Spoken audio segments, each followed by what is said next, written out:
The morning rain drummed against the windows of Moonbeam Coffee as Emma Rodriguez wiped down the counter for the third time. Her dark hair was pulled back in a messy bun, and her apron bore the stains of a busy morning rush. Steam rose from the espresso machine behind her, mixing with the warm scent of fresh pastries that made the small corner shop feel like home. Emma glanced at the clock. 7:30. The construction crew from the building project across the street would arrive soon, and she needed to be ready. These workers had become her favorite customers over the past month. Unlike the impatient business people who rushed in demanding their orders, the construction team always smiled, said please and thank you, and left generous tips that helped. Her cover textbooks, the bell above the door chimed. Emma looked up to see him walking in. David, that was the only name she knew him by. He was different from the other workers somehow. His hands were calloused like theirs, his jeans were dusty, and his work boots were scuffed. But something in his eyes suggested depth she couldn't quite understand. He had thick brown hair that always looked slightly messy, as if he'd been running his hands through it, and when he smiled, her heart did this little flutter she tried to ignore. "Good morning, Emma," David said, approaching the counter with that easy smile that made her forget her troubles for a moment. "The usual? Large black coffee, no sugar, and a blueberry muffin," Emma recited, already reaching for a cup. "Coming. Right up." As she prepared his order, she stole glances at him. David was tall, probably 6 feet, with broad shoulders that filled out his flannel shirt nicely. But it wasn't his looks that drew her attention. It was the way he listened. She talked, really listened, as if her words mattered. It was how he asked about her classes at community college and remembered details she mentioned in passing. "How's your mom doing?" David asked, leaning against the counter. Emma's hand paused on the coffee machine. She had mentioned her mother's illness just once, weeks ago, but he remembered. "She has good days and bad days," Emma said softly. "Yesterday was rough, but she's strong." David's expression grew serious. "Ah, that must be hard on you, working and going to school while taking care of her." Emma shrugged, trying to appear casual. "Family takes care of family. That's just how it is." The truth was much harder than she made it sound. Emma worked 30 hours a week at the coffee shop, attended classes full-time, and spent every free moment caring for her mother who suffered from a chronic heart condition. The medical bills kept growing, and their insurance barely covered anything. Emma's younger brother Miguel was brilliant and deserved to go to art school, but she knew that dream was slipping away as their financial situation worsened. "Here you go," Emma said, handing him the coffee and muffin. "That'll be $6.50. David pulled out a $20 bill. "Keep the change." "David, that's too much," Emma protested, as she did every morning. "I can't accept this." "Consider it payment for the best service in the city," he replied with a wink. "Besides, good coffee is worth investing in." Emma felt her cheeks warm. There was something about the way he said investing that seemed to carry more meaning than a simple coffee purchase. She tucked the money into the tip jar, knowing it would help buy groceries this week. "What kind of building are you guys working on over there?" Emma asked, nodding toward the construction site visible through the window. David followed her gaze. "It's going to be a community center. Computer labs, programs for kids after school. Should be good for the neighborhood." "That sounds amazing," Emma said, her eyes lighting up. "Miguel would love something like that. He's incredibly talented, but we can't afford proper art supplies or classes." "Miguel is your brother?" "Yeah. He's 17 and has this gift for drawing and painting. His sketches are incredible, but he doesn't think he's good enough for art school." Emma's voice carried a mixture of pride and sadness. "I keep telling him talent like his deserves a chance, but chances cost money we don't have." David studied her face carefully. "You really love your family." "They're everything to me," Emma said simply. "My dad left when Miguel was 7, so it's just been the 3 of us. Mom worked 2 jobs until she got sick, and now it's my turn to take care of everyone. That's a lot of responsibility for someone your age." Emma bristled slightly. "I'm not that young. I'm 24. I wasn't criticizing," David said gently. "I was admiring. Not many people your age would sacrifice their own dreams for family." Who says I'm sacrificing my dreams? Emma challenged, though her voice lacked conviction. David raised an eyebrow. What are you studying in school? Business administration, Emma said automatically. And what did you want to study? Emma hesitated. No one had asked her that question. In years, I wanted to be a teacher, she admitted quietly. Elementary education. I love working with kids, helping them discover things about the world. But business makes more sense. Better job prospects, higher salary. Dreams have value too, David said softly. Their conversation was interrupted by the arrival of the rest of the construction crew. 5 men in work clothes filed in, their boots making the wooden floor creak. They greeted Emma warmly and began placing their orders. David stepped aside, but he didn't leave. He found a small table by the window and sat down with his coffee. Pulling out what looked like architectural plans, Emma served the other customers efficiently. But she kept glancing over at David. He was studying the papers intently, occasionally, making notes with an expensive-looking pen that seemed out of place with his work clothes. When one of his co-workers called out to him, she noticed something odd. Hey, boss, you coming? The man called, Boss. Emma frowned. David looked up from his papers and nodded. I'll be right there, Tommy. Boss. The word echoed in Emma's mind as she watched David gather his papers and stand. Construction workers didn't usually study architectural plans, and they certainly didn't carry themselves with the quiet authority she was beginning to notice in David's movements. Same time tomorrow? David asked, approaching the counter one more time. I'll be here, Emma replied, still puzzling over what she'd observed. David smiled and headed for the door, but he paused with his hand on the handle. Emma, yeah, keep believing in dreams? Sometimes they find a way to come true when you least expect it. After he left, Emma stood behind the counter thinking about his words. There had been something almost prophetic in his tone, as if he knew something she didn't. She shook her head and returned to her work, but the feeling lingered. The morning passed quickly. The usual parade of customers came and went, office workers grabbing quick coffees, students like herself studying between classes, elderly regulars who treated the coffee shop like their personal social club. Emma served them all with practiced efficiency, but her mind kept drifting back to David. During her lunch break, Emma walked to the window and looked across the street at the construction site. She could see David among the workers, but he wasn't carrying equipment or operating machinery like the others.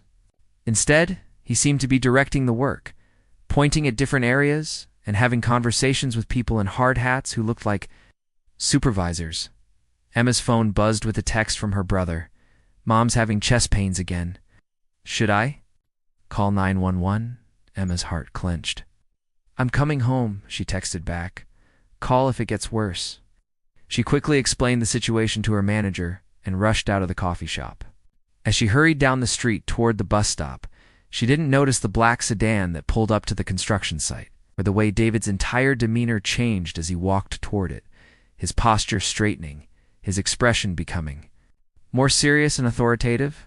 Emma's mind was focused entirely on getting home to her family, unaware that the man she'd been developing feelings for was about to step out of his carefully constructed disguise and back into a world of boardrooms and billion-dollar decisions.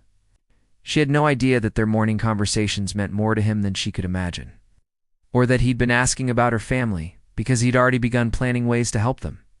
As the bus carried her through the city streets, Emma stared out the window and wondered why life had to be so complicated. She thought about David's words about dreams coming true, and for just a moment she allowed herself to imagine a different life. One where her mother was healthy, where Miguel could pursue his art, where she could teach children and maybe even find love with someone who understood her struggles. The bus pulled up to her stop, and Emma pushed those thoughts aside. Dreams were luxuries she couldn't afford, and she had real problems waiting at home. But somewhere in the back of her mind, David's gentle smile and kind eyes lingered, along with the growing suspicion that there was much more to him than met the eye. The emergency room's fluorescent lights cast harsh shadows across Emma's face as she sat beside her mother's hospital bed. Rosa Rodriguez looked fragile against the white sheets, her breathing shallow but steady. The chest pains had turned out to be a warning, not a full attack, But the doctor's words still echoed in Emma's mind. Her condition is deteriorating. Without surgery, we're looking at months, not years. Emma held her mother's hand, trying not to think about the astronomical cost of the procedure they couldn't afford. Miguel sat in the corner chair, sketching in his worn notebook as a way to cope with anxiety. His drawings had grown darker lately, filled with storm clouds and broken buildings that reflected their family's struggles. Mia Rosa whispered, her voice barely audible, "You should go home. Rest." "I'm not leaving you, Mama," Emma replied. Squeezing her hand gently, Emma's phone buzzed with a text from her manager at the coffee shop. "Take all the time you need. Your job will be here when you're ready." The kindness was overwhelming, but it didn't solve their problems. Emma calculated quickly in her head. Missing work meant losing tips. Losing tips meant falling behind on rent, and falling behind on rent meant eviction. The cycle of poverty felt like quicksand, pulling them deeper. With every crisis, 3 days later, Emma returned to work with dark circles under her eyes and a heavy heart. Her mother was stable but still needed surgery they couldn't afford. Emma had spent hours on the phone with insurance companies, hospitals, and loan officers. But every conversation ended the same way. Not enough coverage. Not enough credit. Not enough options. The morning routine at Moonbeam Coffee felt different somehow. Emma went through the motions of grinding beans and steaming milk, but her usual energy was gone. When the construction crew arrived, she noticed David immediately. He looked different too, more serious, as if he was carrying some invisible weight. "Usual?" Emma asked when he approached the counter. "Actually," David said, "could we talk? After your shift?" Emma studied his face. There was something urgent in his expression, something that made her stomach flutter with both hope and anxiety. "Is everything okay? There's something I need." "To tell you," David said carefully. "Something important." Emma agreed to meet him at the small park across from the coffee shop after closing time. The afternoon dragged by slowly, and she found herself stealing glances at the construction site. Today she noticed things she'd missed before. David wasn't just directing work. He was meeting with people in expensive suits, people who clearly weren't construction workers. There were black cars with tinted windows. And David seemed to move between the workers and these mysterious visitors with an ease that suggested familiarity with both worlds. When 5 o'clock arrived, Emma's hands were trembling as she untied her apron. She walked to the park where David was waiting on a bench beneath an old oak tree. He'd changed out of his work clothes into dark jeans and a button-down shirt that fit him perfectly. Without the construction worker disguise, he looked polished, sophisticated, and suddenly very unfamiliar. "Thank you for coming," David said as she sat down beside him, leaving space between them. "What did you want to talk about?" Emma asked, though part of her already suspected this conversation would change everything. David took a deep breath. "My name isn't just David. It's David Sterling, the CEO of Sterling Industries." Emma felt the world tilt. Sterling Industries was one of the largest construction and development companies in the country. She'd seen their name on billboards and news reports about major projects. "I don't understand. I've been working undercover at the construction site," David continued. "It's something I do periodically to understand my business from the ground up, to see how my employees are treated, to make sure we're operating ethically." Emma stood up abruptly, anger flashing in her dark eyes. "So this whole time you've been lying to me?" "I've been protecting my identity," David said, rising to face her. "But everything else was real. Every conversation, every moment we shared. My feelings for you, all of it was completely real." "Your feelings for me?" Emma's voice was sharp with disbelief. "You're a billionaire, David. I looked you up on my phone while walking over here. You're worth more money than I can even comprehend. What could you possibly want with a barista who can't even afford her mother's medical bills?" David stepped closer, his eyes intense. "I want you because you're the most genuine person I've ever met. It's because you work 3 jobs to take care of your family without complaining, because you light up when you talk about teaching children, even though you've had to put that dream aside. Because when you smile, really smile, it changes everything about my day." Emma shook her head, tears threatening to spill. "This is insane." People like you don't fall for people like me. This is some kind of game to you, isn't it? Is the rich man slumming it with the poor girl? Emma, please listen to me. David's voice was urgent now. I grew up poor. My father died when I was 12, and my mother cleaned offices at night to keep us fed. I know what it's like to choose between groceries and electricity bills. I built my company from nothing because I never wanted to feel powerless again. Then why the disguise? Why didn't you just tell me who you were? David ran his hands through his hair, a gesture Emma recognized from their morning conversations. Because every time I reveal my identity, everything changes. People either want something from me, or they decide I'm too different to relate to. I wanted to know if what I felt for you was real, and I wanted you to know me as just David, not as a Forbes list billionaire. Wrapped her arms around herself, trying to process everything. So what happens now? You go back to your penthouse, and I go back to my life of struggling to pay bills? We pretend this never happened?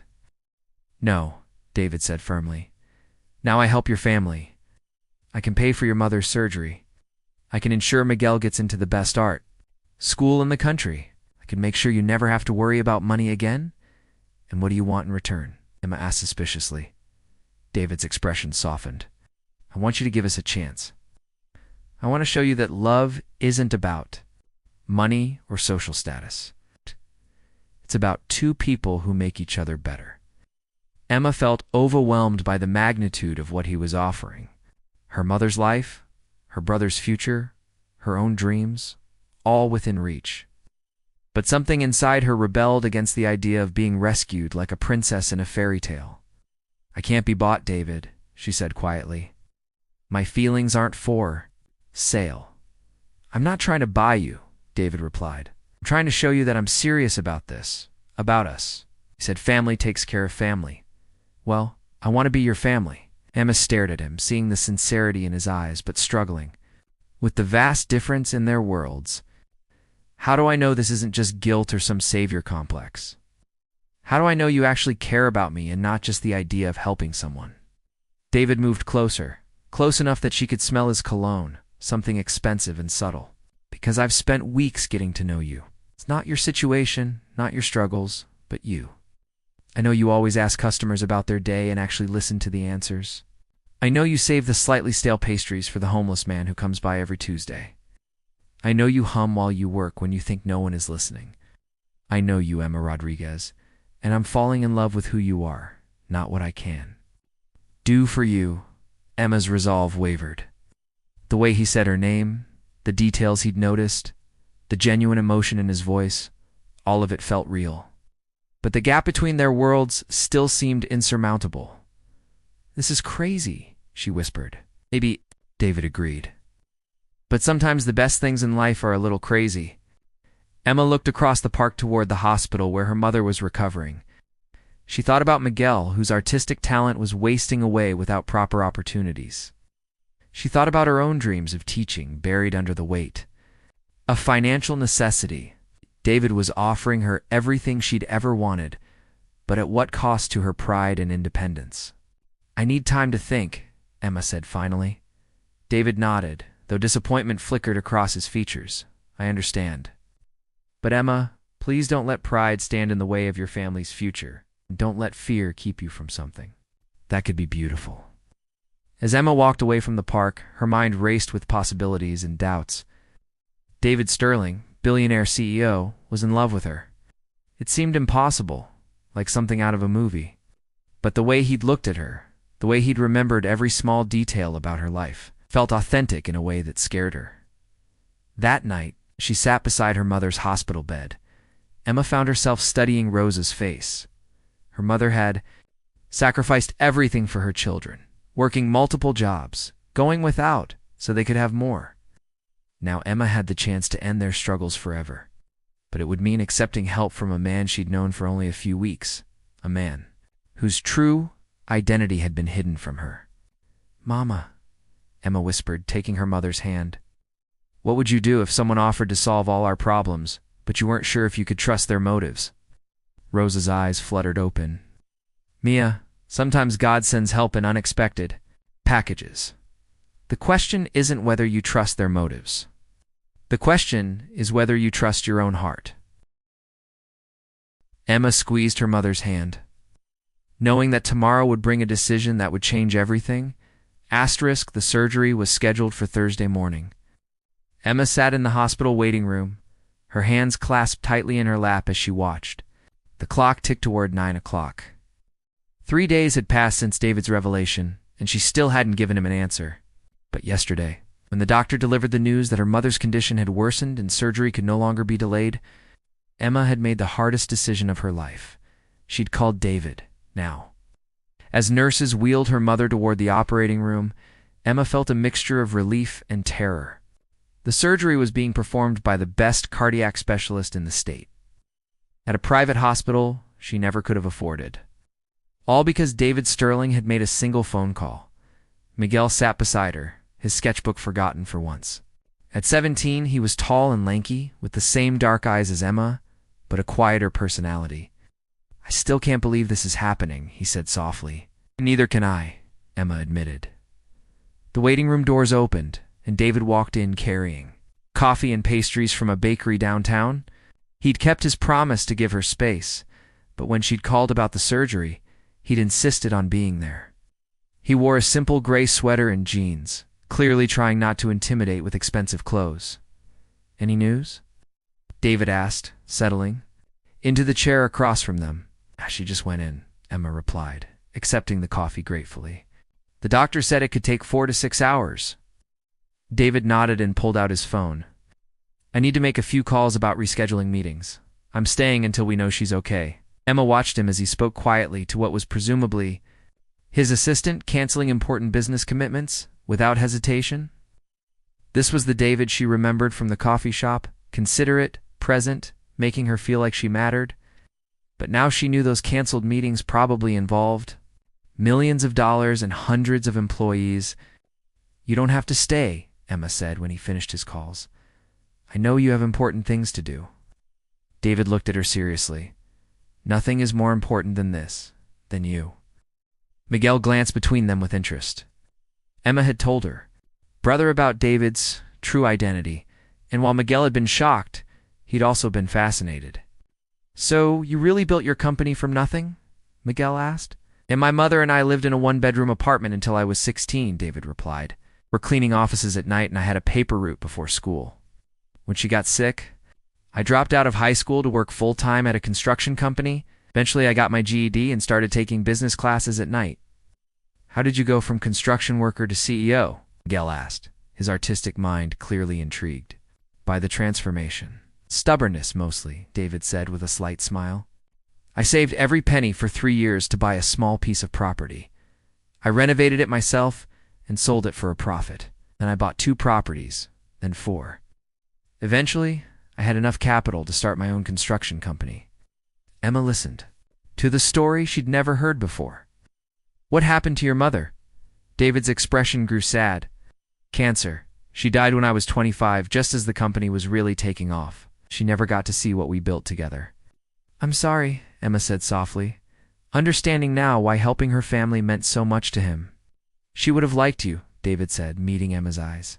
She always said the measure of a person wasn't what they had, but what they were willing to give up for the people they loved. They spent the morning talking quietly, sharing stories about their families and childhoods. Emma learned that David still lived modestly despite his wealth, that he personally reviewed every employee benefit package, and that he'd been secretly funding college scholarships for children from low-income families for years. Miguel peppered him with questions about business and construction, clearly impressed by David's journey. Around noon, Dr. Patterson emerged from the surgical wing. Emma jumped to her feet, her heart pounding. "The surgery went very well," the doctor announced with a smile. "We were able to repair the damage completely. With proper medication and lifestyle changes, your mother should have many healthy years ahead of her." Emma felt her knees buckle with relief. David caught her arm, steadying her as tears streamed. "Down her face? Can we see her?" "She's in recovery now." "You can visit briefly in about an hour?" As Dr. Patterson walked away, Emma turned to David, overwhelmed by gratitude and confusion. "I don't know how to thank you." "You don't need to thank me," David said gently, "but I hope you'll let me explain something." Emma nodded, wiping her tears. When I first saw you at the coffee shop, I thought you were pretty," David began. But lots of people are pretty. What made me come back every day was watching how you treated people. The way you remembered everyone's orders. How you slipped extra cookies to the construction workers who looked tired. How you lit up when children came in with their parents. You have this gift for making people feel seen and valued. Emma listened, her heart racing. Then I learned about your family, about how you'd put your own dreams on hold to take care of them. That's when I knew I was falling in love with you. Not because I felt sorry for you, but because your capacity for love and sacrifice humbled me. David, Emma started, but he held up a hand. I know the money complicates things. I know my world seems overwhelming. But Emma, love doesn't care about bank accounts or social status. What I feel for you would be exactly the same if I was still that construction worker with calloused hands and a beat-up truck. Miguel had been listening quietly, but now he spoke up. Emma, this guy saved Mom's life. And he's been nothing but respectful and honest with us. Maybe you should stop overthinking and listen to your heart. Emma looked at her brother in surprise. Miguel was usually shy around strangers, but he seemed completely comfortable with David. Besides, Miguel continued with a grin. He promised to help me get into art school. I'm not letting you mess this up. Despite everything, Emma laughed. So you're both ganging up on me now? But if that's what it takes, David said. Seriously? Emma, I'm not asking you to change who you are or leave your family behind. I'm asking you to let me be part of your world while you become part of mine. Emma studied his face, seeing the vulnerability beneath his confidence. What would that look like, practically speaking? Whatever you want it to look like, David replied. You could finish your education and become a teacher. You could work for my company's community outreach programs. You could start your own nonprofit. The point is, you'd have choices instead of just survival. Emma felt a flutter of possibility. For the first time in years, she could imagine a future. Beyond paycheck, two-paycheck living, and us, she asked quietly. What would we be? David stepped closer, his eyes intense. We'd be two people who chose each other despite every logical reason why it shouldn't work. We'd be partners, supporting each other's dreams and building something beautiful together. Emma felt the last of her resistance crumbling. She thought about her mother lying in recovery, finally able to receive the medical care she needed. She thought about Miguel's face when David had mentioned art school. She thought about her own long-buried dreams of teaching children. I'm scared, she admitted. So am I, David said softly. I've never felt this way about anyone before.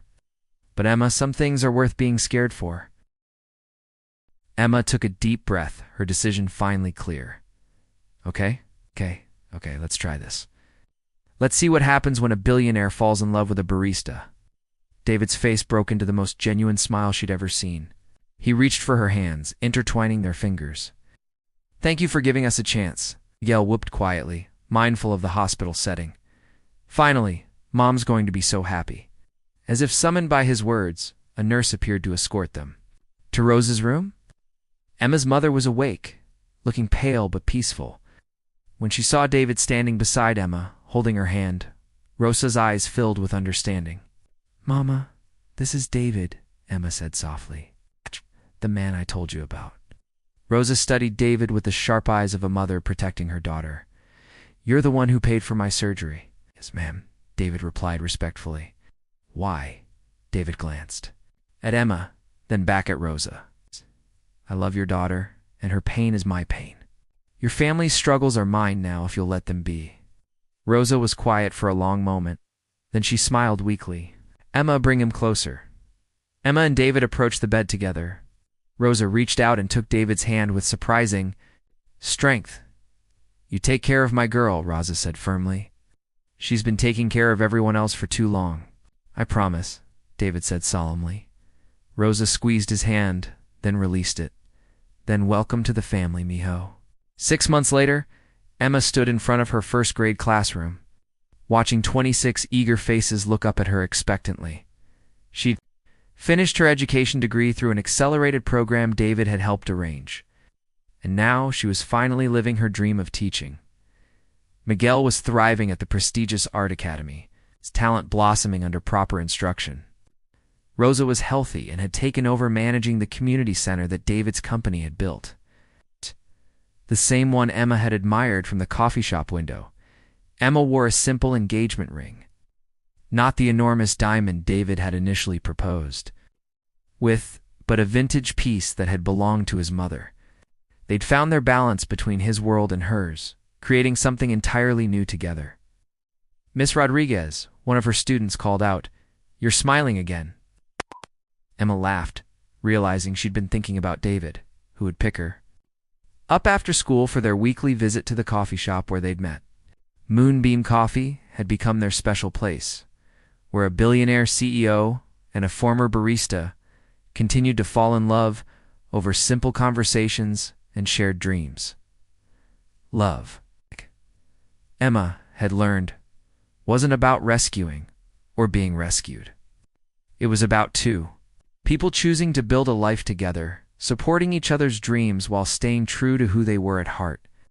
And sometimes, if you were very lucky, it came disguised as an ordinary customer who ordered black coffee and left generous tips, carrying secrets that would change your world forever.